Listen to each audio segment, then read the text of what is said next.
ነፃ መውጣት ክፍል አንድ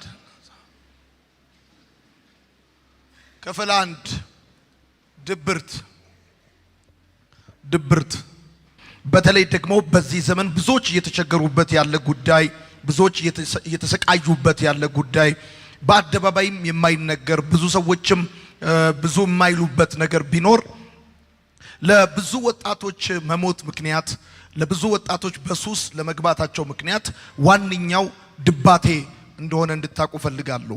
በተለይ እዚህ ውስጥ በተለያየ ሱስ ውስጥ ያላችሁ ወጣቶች ካላችሁ እንድታቁ የሚገባው ነገር ምንድነው? የናንተ ችግር ሱሱ ወይም ደግሞ ይሄ አለብኝ ብላችሁ የምትሉት አዲክሽን ሳይሆን ከድባቴ ጋር በቀጥታ የተገናኘ ጉዳይ እንደሆነ እንድታስቡ ፈልጋለሁ።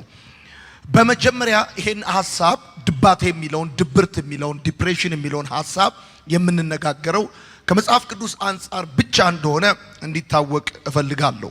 ከሳይንስ ከተለያየ መንገድ ይሄን ጉዳይ የሚተነትኑ ሰዎች ሊኖሩ ይችላሉ። ወዳጆቼ እንደ መንፈሳዊ ሰው ድብርት የአእምሮ ችግር ሳይሆን የመንፈስ ጥቃት ነው። ጻፉ። ድብርት የአእምሮ ችግር ሳይሆን የመንፈስ ጥቃት ነው። እንደ መንፈሳዊ ሰው ድብርት የአእምሮ ችግር ሳይሆን የመንፈስ ጥቃት ነው። አንድ ሰው በአጋንንት ሲጠቃ መንፈሱ በአጋንንት ተጽዕኖ ስር ሲሆን የሚፈጠር ጉዳይ ነው ድባቴ የሚባለው ጉዳይ። በነገራችን ላይ ከዚህ ነገር ጋር በተገናኘ ብዙ ሰዎች ይቸገራሉ። ወጣቶች ራሳቸውን ያጠፋሉ፣ በሱስ ይያዛሉ፣ ከቤተሰብ ጋር ይጣላሉ፣ ይበጣበጣሉ። ምናልባትም አንዳንዶቻችሁ መሰረታዊ የሆነውን የህይወታችሁን ጥያቄ መልስ እዚህ ትምህርት ውስጥ ልታገኙት እንደምትችሉ ተስፋ አድርጋለሁ። መጽሐፍ ቅዱስ ድብርትን የመንፈስ ጭንቀት ብሎ ይጠራዋል። ጻፉ። መጽሐፍ ቅዱስ ድብርትን የመንፈስ ጭንቀት ብሎ ነው የሚጠራው። የመንፈስ ጭንቀት ብሎ ነው የሚጠራው መጽሐፍ ቅዱስ ድብርትን። እንደው ጭንቅ ይለኛል፣ ይደብረኛል፣ ይጨመድደኛል፣ ይደክመኛል፣ የባዶነት ስሜት ይሰማኛል ምናምን የምትሉ ሰዎች እዚህ ውስጥ ልትኖሩ ትችላላችሁ። ወዳጆቼ ይሄ ድብርት የሚባለው ጉዳይ ሌላው ደግሞ እንድታቁ የሚገባው ነገር ምንድነው? ማንኛውንም ሰው ሊገጥም የሚችል ጉዳይ እንደሆነ ማወቅ አለባችሁ። ድባቴ እድሜ አይመርጥም፣ ጾታ አይመርጥም፣ የትምህርት ደረጃ አይመርጥም፣ መንፈሳዊ ዓለማዊ አይልም። ጻፉ። ማንኛውንም ሰው ሊገጥመው የሚችል ችግር ነው ድባቴ። ድብርት የሚባለው ጉዳይ በማንኛውም ሰው ህይወት ውስጥ ሊከሰት የሚችል ጉዳይ ነው። ይሄ የብዙ ሰዎችን በር ያንኳኳ፣ በብዙ ሰዎች ህይወት ውስጥ የተፈጠረ ያለ የብዙ ሰዎች የህይወት ችግር እንደሆነ እንድታቁ ፈልጋለሁ። በተለይ በባለፈው ሰሞን ብንሄድ ይሻላል የሚል አንድ እንቅስቃሴ እንደነበር ታስታውሳላችሁ። ብዙ ወጣቶች ራሳቸውን የማጥፋት ፍላጎት ውስጣቸው አለ፣ የመሞት ፍላጎት ውስጣቸው አለ እና ከዚህ ጋር በተገናኘ ድባቴ የሚባለውን ጉዳይ እንድታስቡበት እፈልጋለሁ። ስለዚህ የምትጽፉ ሰዎች ማንኛውንም ሰው ሊገጥም የሚችል ችግር እንደሆነ ማወቅ አለባችሁ። መንፈሳዊም ሰው ይሁን ዓለማዊ ሰው ይሁን የተማረ ይሁን ያልተማረ ወንድ ይሁን ሴት ትልቅ ይሁን ትንሽ ምንም ሰው ከሰው ሳያበላልጥ ይሄ ችግር በየትኛውም ሰው ህይወት ውስጥ ሊፈጠር ይችላል። ወዳጆቼ ከናንተ ቤት በዚህ ጉዳይ አንድ ወይም ሁለት ወይም ደግሞ ጎረቤት የሆነ ቸርች ውስጥ የምታውቁት ሰው በዚህ ኬዝ ውስጥ የሌለ ሰው አለ ብዬ አላስብም። የድባቴ ጉዳይ በጣም ሲሪየስ ደረጃ የደረሰበት ሁኔታ ነው አሁን ኢትዮጵያ ውስጥ ያለው ማለት ነው። ስለዚህ ማንኛውንም ሰው ሊገጥመው፣ አንድ ሰው መንፈሳዊ ነው ማለት፣ ያገለግላል ማለት፣ ጥሩ ሰው ነው ማለት፣ ሰራተኛ ነው ማለት፣ አባት ነው ማለት ወይም እናት ነች ማለት የድባቴ ችግር ሊገጥማት አይችልም ማለት አይደለም። አሁን አንዳንድ ጊዜ ወጣቶች ምንድነው የምናስበው? በቃኛ ወጣት ስለሆን ይደብረናል፣ ያስጠላላል ምናምን። ወላጆቻችንም at the same time ወዳጆቼ በድብርት አታክ ሊደረጉ ይችላሉ። ይሄን እንድታቁ ፈልጋለሁ። ማንኛውንም ሰው ሊገጥመው የሚችል ጉዳይ ነው። በእርግጠኝነት እንድታቁ የሚገባው ነገር ምንድነው? ድባቴ ምን መሰላችሁ? ሰይጣን ደስታህንና ሰላምህን ለመስረቅ ሲል የሚከፍትብህ መንፈሳዊ ጥቃት ነው። ጻፍ። ሰይጣን ደስታህንና ሰላምህን ለመንጠቅ ሲል የሚከፍትብህ መንፈሳዊ ጥቃት ነው። የሚከፍትብህ መንፈሳዊ ጥቃት ነው። ትላንት እንደተነጋገርነው ሌባው ሊሰርቅ ሊያርድ ሊገድል ይመጣል እንደሚል መጽሐፍ ሰይጣን ደስታህንና ሰላምህን ሊሰርቅ ሲል የሚከፍትብህ ጥቃት ነው። አየህ ብርም ቢኖርህ ብርም ባይኖርህ አንተ እኮ ደስተኛ ተጫዋች በጣም ጠንካራ ብርቱ ሰው የነበርሽ እንደነበርሽ ታስታውሳላችሁ። ስለዚህ ሰይጣን ደስተኛ እንድትሆኑ አይፈልግም፣ ሰላም እንዲሰማችሁ አይፈልግምና ሰይጣን በዋንኛነት ደስታችሁንና ሰላማችሁን ለመንጠቅ ሲል የሚከፍትባችሁ ጥቃት እንደሆነ ማወቅ በጣም አስፈላጊ ነው። ወዳጆቼ ድብርት ጻፉ። ድብርት የህይወት ትርጉምና ዓላማ የማጣት ስሜት ነው። አሁን አንድ ሰው ድባቴ ውስጥ እንደሆነ በምን ይታወቃል ሲባል ይሄ ጥልቅ የሆነ ስሜት ነው። ድብርት የሚባለው it's a kind of emotion ስሜት ነው። የህይወት ትርጉምና ዓላማ የማጣት ስሜት ነው።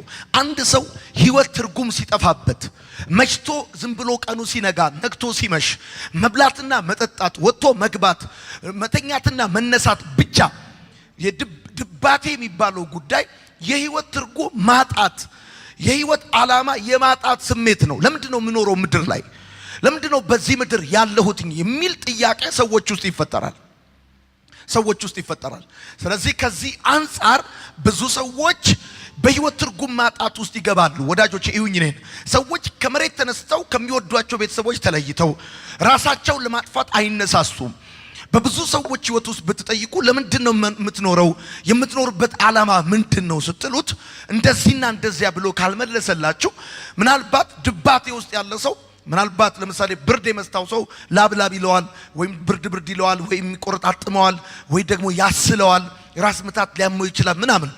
ድባቴ ውስጥ ያለው ሰው ግን ፊዚካሉ ላይ የምታዩት ምንም ነገር የለም፣ በጣም ኖርማል ነው፣ ትኩሳት የለበትም ወይም ቁርጥማት የለበትም። ነገር ግን ድባቴ የሚባለው ነገር የህይወት ትርጉም ማጣት እንደዚሁም ዓላማ የማጣት ስሜት ነው።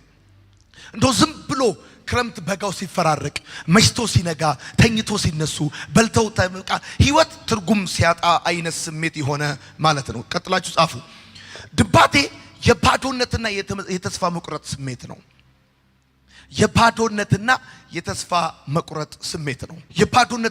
መቁረጥ ስሜት ነው። ሰይጣን የሰዎችን ሰላምና ደስታ ለመንጠቅ ሲል የሚከፍተው ይሄ ጥቃት በሰዎች ህይወት ውስጥ ምን ይፈጥራል? የባዶነትና የተስፋ መቁረጥ ስሜት ይፈጥራል። በመሰረቱ ምንም የጎደለ ነገር እኮ የለም። ሁሉ ነገር እኮ አለ። የሚበላም አለ፣ የሚጠጣም አለ፣ የሚለበስም አለ። እንደው ይብዛም ይነስም የሀብታም ቤተሰብ ባትሆንም ግን ቤተሰቦችም ይሁን አንተ በምትችለው መልኩ ህይወት እየሞከርክ እየቀጠልክ ነው። ካንተ የከፋ የህይወት ችግር ውስጥ ያሉ እኮ ሰዎች አሉ። ነገር ግን የባዶነት ስሜት፣ የተስፋ መቁረጥ ስሜት ወዳጆቼ ከብዙ ወጣቶች ሱሰኝነት ጀርባ ያለው ከብዙ ወጣቶች ራስን ማጥፋት መንከራተት በእንደዚህ አይነት ሁኔታ ውስጥ የመግባት ምክንያቱ አንደኛው ድባቴ ነው። ብዙ ወጣቶች ወዳጆቼ ድባቴን፣ ዲፕሬሽንን፣ ድብርትን ማሸነፍ ከቻሉ አትጠራጠሩ ከሱስ መውጣት ይችላሉ። ከልዩ ልዩ እስራት መውጣት ይችላሉ። ገና 8 ሰዓት ሲሆን ከቀኑ 8 ሰዓት ወይ ማታ እንቅልፍ እምቢ ማለት ጠዋት የሆነ መጫጫን ልዩ ስሜቶች ይሰማሉ። ከሁሉ በላይ ግን መራራው ነገር ምንድነው? የዓላማና የህይወት ትርጉም ማጣት ስሜት ነው። ከዛም ሲቀጥል ደግሞ የባዶነት፣ የተስፋ መቁረጥ፣ ቀጥላችሁ ጻፉ፣ የዋጋ ቢስነት ስሜት። ትዝ ይላችኋል እረኛው ዳዊት የተናገረውን ግሩምና ድንቅ ሆኜ ተፈጥሬያለሁ ያለውን። ግሩም ነኝ ለማለት ፕሮፌሰር መሆን አይጠበቅብም። እረኛም ተኮኖ ግሩም ነኝ ይባላል። አንዳንድ ሰዎች የዋጋ ቢስነት ስሜት ይሰማቸዋል። እኔ ለምንም አልጠቅምም፣ ሰዎች አይፈልጉኝም፣ ህይወት ለኔ ጀርባውን ሰጥታኛለች የሚል የዋጋ ቢስነት ስሜት፣ ብኖርም ባልኖርም ምንም ፋይዳ የለውም የሚል ስሜት ይሰማቸዋል።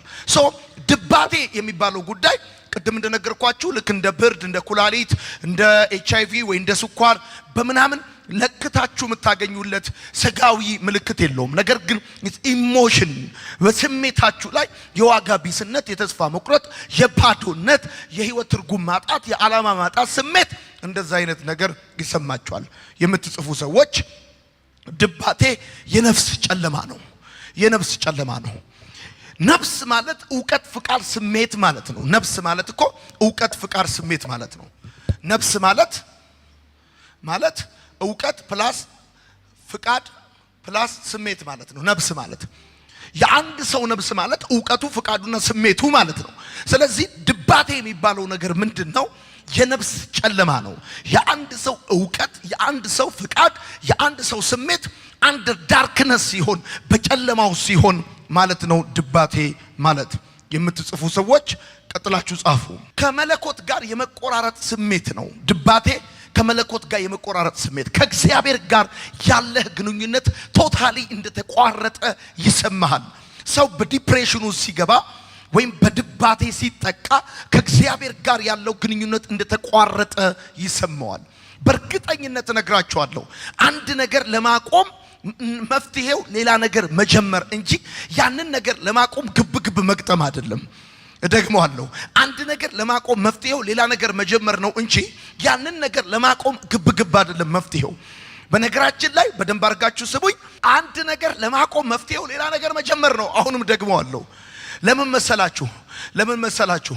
ለምሳሌ አንዳንድ ወጣቶች መጠጥ ማቆም ማቃት፣ ማጨስ ማቆም ማቃት ከገጠማችሁ እናንተ ለማቆም መሞከር ያለባችሁ ወይም ለማሸነፍ መጣር ያለባችሁ መጠጡን፣ ጫቱን፣ ሲጃራውን፣ ሺሻውን፣ ሐሺሹን ሳይሆን እናንተ ማሸነፍ ያለባችሁ ድባቴውን ነው። ምክንያቱም የባዶነት፣ የዋጋ ቢስነት ስሜት፣ የህይወት ትርጉም ማጣት፣ ከዛ ቀጥሎ ሰው ኢነርጂ የሚያገኘው ከምግብ አይደለም ከፐርፐዝ ነው። ሰው ጉልበት የሚያገኘው ከሚበላው ለሰውነቱ ሊሆን ይችላል። ነገር ግን ለውስጣዊ ማንነቱ ከሚኖርለት ዓላማ ነው። ስትሬንግዝ አንድ ሰው የሚያገኘው ለሰው ልጅ ስትሬንግዝ የሚሰጠው ለሰው ልጅ ደስታ የሚሰጠው ከምንም ቀጥሎ አንደኛው ምንድነው? የሚኖርለት የህይወት ዓላማ ነው። የምትኖርለት የህይወት ዓላማ ከሌለ እምትበላው ምግብ ቢኖርም አንተ ስትሬንግዝ አይኖርህም። እምትጠጣው ነገር ቢኖርህም ደስታ አይኖርህም። ሰላም አይኖርህም። አንዱ የነፍስ ጨለማ ነው። ከመለኮት ጋር የመቆራረጥ ስሜት ነው። ቀጥላችሁ ጻፉ።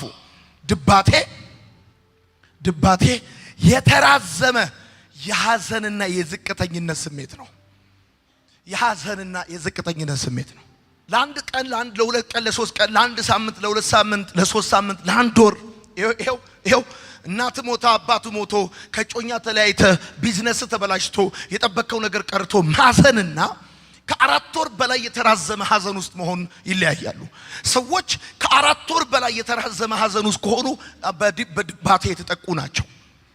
እንደው ዝም ብሎ ሆድ መባስ፣ እንባንባ ማለት፣ የብቸኝነት ስሜት መሰማት፣ መከፋት፣ እንደዚህ አይነት ይሄ ሎኒነስ ስሜት፣ የዝቅተኝነት ስሜት ወዳጆቼ፣ የዝቅተኝነት ስሜት የአይምሮ ጉዳይ አይደለም፣ የመንፈስ ጥቃት ነው። ምክንያቱም እንደማንኛውም ሰው እጅግ ሪዘ ተፈጥረ ስታበቃ ምናልባትም አንተ ያለህ ነገር የሌላቸው ብዙ ሰዎች ያላቸው ደስታ አንተ ከሌለ ትገረማለህ። በቃ የሆነ ጥቃት ውስጥ ነው ያለው። በባለፈው ሰሞን የመጣውን በረከትን አታስታውሰውም? እዚህ ጋር እናገርኩት ልጅ 100 ሺህ ብር ሰብስክራይብ አድርግ ብዬ ያልኩት ልጅ አይቶ ከሆነ የሚገርም እኮ በረከት እኮ ከሁለት እግሮቹ ጋር ጥያቄ ያለበት፣ አንድ እጁ ላይ ጥያቄ ያለበት። እሱ ብቻ አይደለም የሚራመድበትም አንዱን እጁን ብታየው 3 ጣት ብቻ ነው ያለው። 3 ጣት ብቻ ነው። ሳናግረው ግን እንዲህ ሲቀመጥ ሲማርም ግን ይገርማል። በጣም ብራይት ነው፣ በጣም ሳቂታ ነው፣ ደስተኛ ነው፣ ፊቱ በጣም የበራ ነው። እኔና እናንተ አንዳንዶቻችሁ ምናልባትም ከበረከት በተሻለ እጅግር ይዛችሁ የብዙ ነገር ተሟልቶላችሁ ፊታችሁ ጨለማ ከሆነ ይሄ ጉዳይ የኪስ ጉዳይ፣ የእግር ጉዳይ፣ የእጅ ጉዳይ አይደለም። ይሄ ስፒሪቹዋል አታክ ነው። ድባቴ የሚባለው ጉዳይ መንፈሳዊ ጥቃት ነው። ሰይጣን ደስታህንና ሰላምህን ለመንጠቅ ሲል የሚከፍትበት ጥቃት ነው። ትልልቅ ነገር መስራት የምትችሉ ወጣቶች ምንም እንደማትሰሩ፣ ባዶ እንደሆናችሁ፣ ዋጋቢስ እንደሆናችሁ እንዲሰማችሁ፣ ተራ አቅበቢስ እንደሆናችሁ እንዲሰማችሁ ያደርጋል። ስለዚህ ይሄ የሚሰማችሁን ስሜት ለማሸነፍ ያላችሁ አማራጭ ምንድነው? ኢነርጂ የሚሰጣችሁ ይሄን ስሜት የሚያስረሳችሁ እዛ ነገር ውስጥ መግባት ነው ያላችሁ አማራጭ። ወይ ዘፈን ውስጥ መደበቅ፣ ወይ መጠጥ ውስጥ መደበቅ፣ ወይ አረቄ ውስጥ መደበቅ፣ የሆነ ጫት ውስጥ፣ ሺሻ ውስጥ፣ ሐሺሽ ውስጥ መደበቅ ነው። ነገር ግን በውስጥ ልክ እንደሚፈላ አፍላል ከውስጥ በጣም የሚወጣ ልትገልጠው የምትፈልገው የምትኖርለት ኬስ ሲኖር ስትሮንግ ኢነፍ ትሆናል፣ ንቅ ትሆናል። እና አሁን ይገርመኛል፣ ራሱ ይገርማቸዋል። ለምሳሌ ይሄንን እዚህ ጋር ያያችሁትን ግንባታ እዚህ መልካም ወጣት ከመጣው በኋላ ነው ያስጀመርኩት። ልክ ጠዋት አስተምሬ ከጨረስኩ በኋላ እማረገው ነገር ምንድነው? ወጣለሁ፣ ግንባታው ላይ ወጣለሁ፣ አፈሩ ላይ ወጣለሁ፣ ቤቱ ጋር ሄዳለሁ፣ አጥሩ ጋር ሄዳለሁ፣ ኩሽና ሄዳለሁ፣ ከዛ እንትኑና ያለው እንጀራ የሚጋገረውና ያለው ዙሪያው አያለሁ። እና አይደክምም እንዴሉኛል አይደክመኝም ገብቷል እምኖርለት ሁሉ ጊዜ ሲነጋ አሁን ነገ ሳስበው የሚናፍቀኝ ነገ ስለምንበላው ወጥ አይደለም ስለምንበላው ምግብ አይደለም ነገን ስታስበው ስለምትበላው ነገር ብቻ የምታስብ ከሆነ ቦሪንግ ነው በጣም አሰልቺ ነው እየተነሱ ማኘክ ከዛ መሽናት ከዛ ማኘክ ቦሪንግ ነው በጣም ያስጠሊታል ግን የምትኖርለት ፐርፐስ እንዳለ ሲሰማ የዛን ጊዜ ይገርማል በማለዳ ነው የምትነሳው ስትሮንግ ኢነፍ ነው የምትሆነው ሰይጣን ይሄን ስለሚያቅ በሰዎች ላይ የሚከፍተው መንፈሳዊ ጥቃት ነውና የተራዘመ የሐዘን የዝቅተኝነት የዋጋ ቢስነት ስሜት ቀጥለ ጻፍ የእንቅስቃሴ ፍላጎት የማጣት ስሜት ድባቴ የእንቅስቃሴ ፍላጎት የማጣት ስሜት ነው ድብርት ምን አይደለም ብላችሁ ጻፉ ድብርት ምን አይደለም አንደኛ ውሸት አይደለም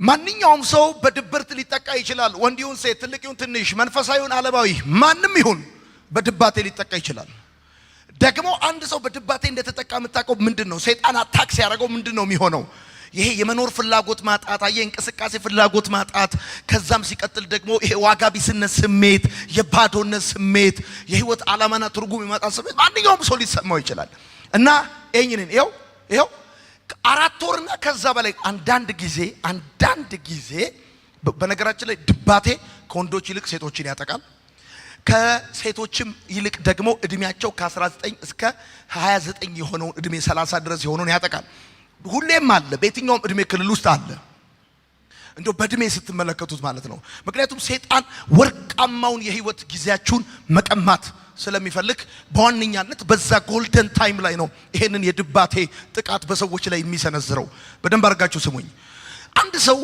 1 ወርም ይሁን 2 ወር 3 ወርም ይሁን 4 ወር በተለይም ከ4 ወር በላይ በተደጋጋሚ ይሄ የእንቅስቃሴ ፍላጎት የማጣት ስሜት ብቻውን የመሆን ፍላጎት የሐዘን ስሜት የባዶነት ስሜት የተስፋ መቁረጥ ስሜት ተሰምቶኛል ካለ እንደ ቀልድ ልታልፈው አይገባም ምክንያቱም ሳታስበው ድንገት እህትን ወይም አባትን ልታጣ ትችላለህ ወንድምህን ወይ የሆነ ሰው ልታጣ ትችላለህ ያ ሰው በዛው ሁኔታ ከቀጠለ ሰይጣን ከዚህ ከማያባራ ጦርነት ውስጥ ራስን አጥፋና ውጣ ነው የሚለው ሄሎ አዋንኛው ጉዳይ በኋላ አስረዳቸዋለሁ በኋላ ሳያቸዋለሁ አንድ ሰው በድባቴ ውስጥ ሲጠቃ ምን መሰላችሁ የሚሆነው ፍቃዱን በማዋጣት ከሰይጣን ጋር ነው የሚተባበረው በድባቴ ሰይጣን ምንድነው የሚፈልገው ሰውየው ራሱን እንዲያወድም ነው የሚፈልገው ራሱን እንዲያጠፋ ነው የሚፈልገው ሰይጣን በራሱ እጅ አንተን ሊያጠፋ ይሞክርና አልሳካ ሲለው አንተ ራስን በራስህ እጅ እንድታጠፋ ነው የሚፈልገው አንተ ራስን በራስህ እጅ እንድታወድም አንተ ራስን በራስህ እጅ እንድታጠፋ ሲፈልግ ደግሞ ምንድነው የሚሆነው አየው ውስጥ የተፈጠረ ዓላማ ፍላጎት የማጣት ስሜት ተስፋ የመቁረጥ ስሜት የባዶነት ስሜት የዋጋ ቢስነት ስሜት ውስጥ ተሰምቷል እና ይሄ ሁሉ ጊዜ ማዕበል አለ ውስጥ ይሄን ጦርነት ይላል ሰይጣን ራስን በማጥፋት ብቻ ነው ማሸነፍ የምትችለው ይላል አስበው እንግዲህ ካናዳ አሜሪካ አውስትራሊያ የሞላላቸው በጣም ብዙ ነገር የተረፋቸው ሁሉ አገሮች ላይ ወጣቶች ድንገት ወጣው ራሳቸውን ከፎቅ ላይ ጥላሉ ራሳቸውን ያጠፋሉ ምናምን በቀደም አንዲት እናት አንድ ልጇን ይዛ መጣ ነበር እኔ ጋር አንድ ልጇ ከ1 ወር በፊት ራሱን አንቆ ገደለ ቤት ውስጥ ይሄን ነገር ሳወራ ቁጭ ብለው እናትና ልጅ ይሰማሉ ይሄ ማወራውን ስሜት በጠቅላላ በልጁ ላይ ያዩ ነበር ግን አልገባቸውም እነሱ የመሰላቸው ትቢት ነው እነሱ የመሰላቸው ጥጋብ ምናምን የመሰላቸው በር ቆልፎ ሲቀመጥ ወይንም ደግሞ ፍላጎት ይሄ የእንቅስቃሴ ፍላጎት የማጣት ስሜት ሲሰማው የዋጋ ቢስነት ይሄ ወይም ደግሞ የዝቅተኝነት የተራዘመ ሐዘን ምናምን ሲሰማው በቃ ጠገበ ነበር ያሉት አጋንንታዊ ጥቃት እንደነበር አላወቁም ስለዚህ ውሸት አይደለም በነገራችን ላይ በጣም መንፈሳዊ የምትሏቸው ሰዎች ሁሉ በድባቴ አታክ ይደረጋሉ በድብርት መንፈስ ሰይጣን አታክ ያደርጋቸዋል ብዙ አገልጋዮች ተመልከቱ ይሁን እኔን ምክንያቱም አገልጋዮች ሁሉ ጊዜም ለሰው ኤክሰለንት ሆኖ ነው መታየት ያለባቸው ኤክሰለንት ውስጣቸው ያለውን ኢሞሽናል ክራይሲስ ማንም ሰው አንደርስታንድ አያደርግም አየህ አንተ አገልጋይን ሃግ ታረጋዋለህ አገልጋዩ ራሱ ደግሞ ሃግ መደረግ እንደሚፈልግ አይገባህም እና ሁል ጊዜ ትክክል የመሆን ፍላጎት ኤክስፔክቴሽን በሰዎች ዘንድ ስላለ አንድ ነገር ልንገርህ አገልጋዮች ያገለግሉና ሰይጣን ካውንተር አታክ ያረጋቸዋል በመልሶ ማጥቃት ጨዋታ አገልጋዮችን አታክ ያረጋቸዋል ልክ አገልጋዮች አታክ ሲደረጉ ምንድነው የሚሆኑት አሁን ሰዎች ስተት እንዲያቁብኝ አልፈልግም እሸሻለሁ እደበቃለሁ ምናምን ትላል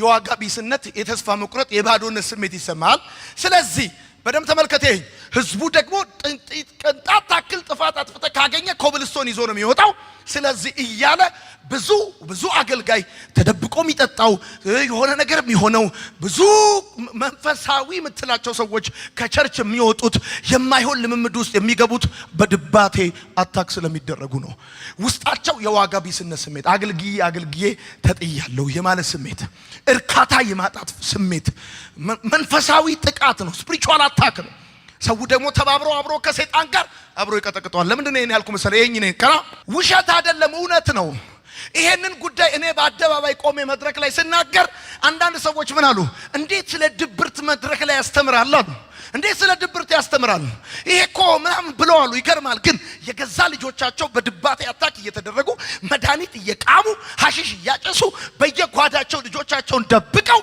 አደባባይ ላይ ድባቴ በሚባለው ጉዳይ ለማውራት ቸርች ውስጥ እንኳን አፍረው ተደብቀው ያሉ ሚስቶቻቸው ዲፕሬሽን ውስጥ ያሉባቸው ራሳቸው ዲፕሬሽን ውስጥ ያሉ በጣም ብዙ ሰዎች አሉ ዲፕሬሽን የአይምሮ ጉዳይ አይደለም የመንፈስ ጥቃት ነው ሰይጣን ሰላምህና ደስታን ያኔ ምንም ባልነበራቸው ጊዜ ባልና ሚስቶች ፍቅር ሙሉ ደስታ ሙሉ ነበር ትንሽ ሰርተው ሳንቲም ሲያገኙ ትላንት የነበረ ደስታ ሳንቲሙ ሲመጣ ሲጠፋ ሰይጣን አታክ እንዳደረጋቸው ማወቅ ይሳናቸዋል እና ድብርት ውሸት አይደለም እውነት ነው